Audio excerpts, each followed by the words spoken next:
2 years later, Star Trek squandered its most compelling story. 2 years ago, Star Trek seemed poised to embark on one of the most compelling and emotionally resonant storylines in its modern history, one that could have united its disparate series, deepened its moral explorations, and reminded audiences what made Star Trek timeless in the first place. But instead of nurturing that story into something profound, the franchise let it wither on the vine, buried beneath inconsistent continuity, uneven spin-offs, and a parade of new projects that seemed to compete rather than collaborate. 2 years later, fans are still left wondering, how did Star Trek lose the thread of its own best idea? The answer, frustratingly, lies in both creative overreach and a lack of follow-through. In its eagerness to modernize, Star Trek forgot that its most compelling narratives aren't about spectacle or serialized cliffhangers. They're about moral consequences, human growth, and the rippling effect of difficult choices. The story that should have redefined modern Trek. When Star Trek: Strange New Worlds premiered in 2022, it brought with it a breath of optimism after years of tonal turbulence across Discovery and Picard. Its episodic format, character-driven focus, and visual polish struck the right balance between nostalgia and reinvention. But within its first season, the show hinted at a story far greater than any one captain or crew: the tension between predestination and free will in the Star Trek universe. Through Captain Christopher Pike's knowledge of his own tragic fate, his eventual paralysis, and confinement to a life support chair, Strange New Worlds laid the foundation for a meta-narrative about destiny itself. Pike's struggle wasn't just about surviving, it was about finding purpose in the face of an unavoidable doom. This arc had the potential to become Star Trek's most philosophical exploration since The Next Generation's The Measure of a Man. But it wasn't just Pike's story. The concept resonated across the entire Trek timeline. From Burnham's discovery of the future in Discovery, to Jean-Luc Picard confronting his mortality and legacy in Picard Season 2. For a brief moment, the franchise's separate series all seemed to be orbiting a shared existential question. Can humanity evolve without certainty? Can we be our best selves if we already know what's coming? It was a thematic through line that tied together past and future, linking the prequel optimism of Strange New Worlds to the post-utopian introspection of Picard and the far-future reinvention of Discovery. This was Star Trek's chance to do something extraordinary, to tell a cross-generational, multi-series story about fate, progress, and the essence of what it means to boldly go when you know the end of the journey. What happened instead, rather than deepening that thread, the franchise splintered. Picard's second season, which could have been a masterclass in moral reflection, devolved into a confusing time travel chase filled with rushed emotional beats and half-resolved arcs.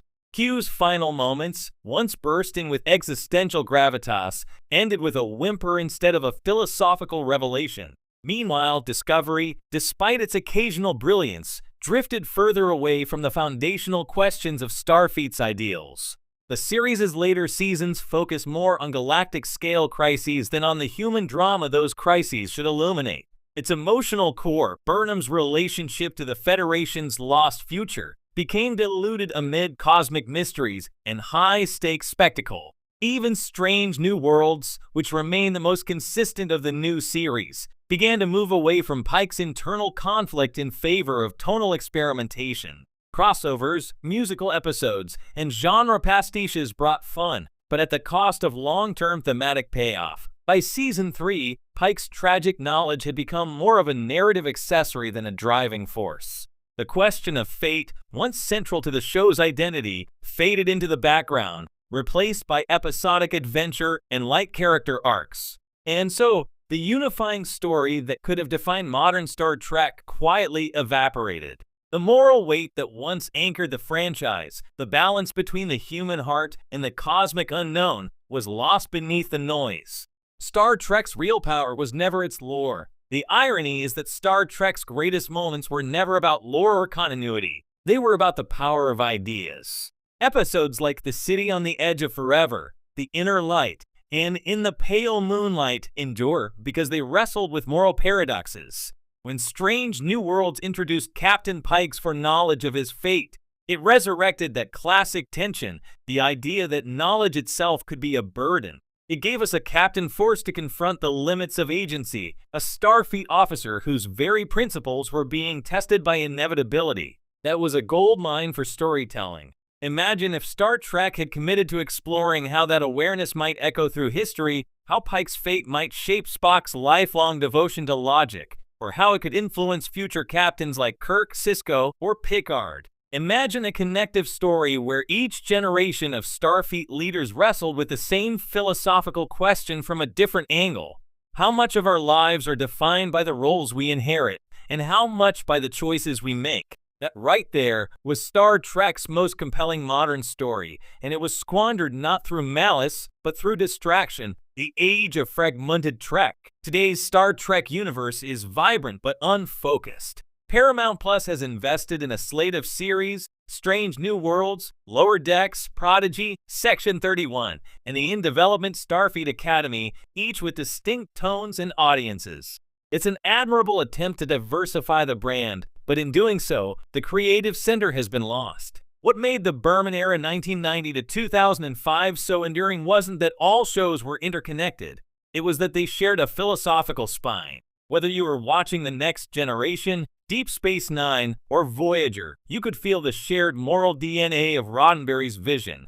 The optimism that humanity, given the chance, could choose compassion over fear. In contrast, the modern franchise feels thematically fractured. Lower Decks is brilliant satire, but emotionally detached. Section 31 promises espionage over ethics. Starfleet Academy seems set to explore youth and ambition rather than the moral cost of leadership. In Strange New Worlds, once the torchbearer of introspection risks becoming comfortable entertainment rather than transformative storytelling. The result is a Star Trek that's more prolific than ever, yet spiritually adrift. Why this matters? When Star Trek loses sight of its deeper stories, it risks becoming just another sci-fi franchise. It's not meant to be that. It's supposed to challenge, to inspire, to hold up a mirror to human nature through the lens of the stars. Pike's story, and by extension, the overarching question of destiny in Star Trek, could have reminded audiences that the future isn't guaranteed, and that the measure of humanity lies in how we act when the outcome is known. That's the heart of Star Trek's moral optimism. Not blind faith in progress, but faith earned through choice and struggle. By abandoning that thread, the franchise missed its opportunity to comment on one of the most pressing anxieties of our time. The feeling that humanity's fate environmentally, politically, socially is already sealed. A story about accepting destiny while still fighting for meaning could have made Star Trek more relevant than ever. There's still hope among the stars. Despite its missteps, Star Trek is nothing if not resilient. Every era of the franchise, from the cancellation of the original series to the post-Nemesis drought, has eventually found renewal. The seeds of redemption are still there. If Starfleet Academy embraces the idea of destiny